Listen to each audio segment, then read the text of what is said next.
नमस्कार भाऊ, लोकपर्व राष्ट्रधर्म न्यूज चॅनल मध्ये आपलं स्वागत आहे।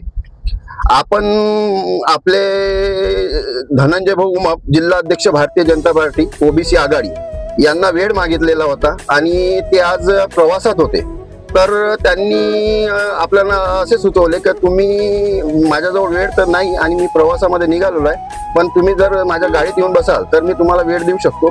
आणि त्यांनी आपल्याला त्यांच्याच गाडीत बसवलेलं आहे। तर आपण चर्चा करणार आहोत जिल्हा अध्यक्ष ओबीसी आघाडी धनंजय भाऊ उमाप यांच्यासोबत। तर भाऊ, नुकताच बिहारमध्ये ऐतिहासिक भारतीय जनता पार्टीचा विजय झालेला आहे आणि भारतीय जनता पार्टीला बिहारमध्ये स्पष्ट बहुमत मिळालेलं आहे। तर याबद्दल आपण काय सांगाल? जय श्रीराम। आपल्या देशाचे यशस्वी पंतप्रधान सन्माननीय नरेंद्रभाई मोदी यांच्या विकासाच्या दूरदृष्टी नेतृत्वावर विश्वास ठेवून सर्व जनतेने ऐतिहासिक विजय नोंदवला।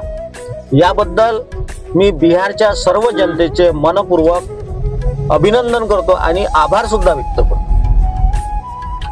भाऊ, आपल्या महाराष्ट्राचे लाडके मुख्यमंत्री देवेंद्रजी फडणवीस साहेब हे बिहार विधानसभा निवडणुकीमध्ये स्टार प्रचारक होते आणि देवेंद्रजींनी ज्या ज्या विधानसभा क्षेत्रामध्ये आपल्या प्रचार सभा घेतल्या किंवा कॅम्पेनिंग केलं त्या प्रत्येक विधानसभा क्षेत्रामधील प्रत्येक उमेदवार निवडून आला आणि बिहारला स्पष्ट बहुमत मिळालं।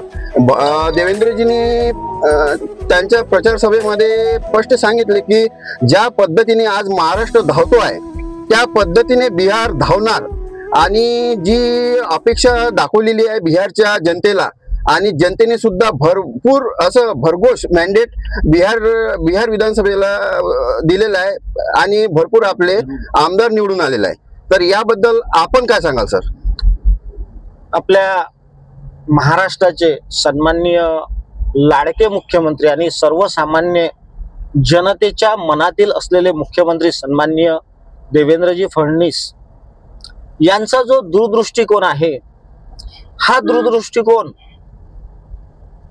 खरोखर एक उभरतं नेतृत्व आपल्या महाराष्ट्राला लाभला आहे आणि त्यांचा जो जनतेसोबत जी नाळ जुडलेली आहे सर्वसामान्य जनतेसोबत, या देशामध्ये प्रेम करणारी जनता ही त्यांच्यावर खूप अशी प्रेम करतात। ज्या ज्या ठिकाणी त्यांनी जेवढ्या सभा घेतल्या, या सभेमधून प्रत्येक विधानसभेचा विधायक हा निवडून आला।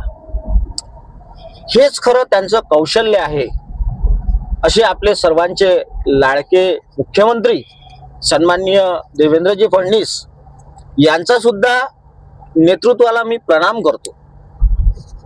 भाऊ धन्यवाद। प्रवासात असताना सुद्धा आपण आपला अमूल्य वेळ आम्हाला दिला, त्याबद्दल खूप खूप धन्यवाद आणि आपल्या पुढील वाटचालीस आमच्याकडून भरपूर शुभेच्छा।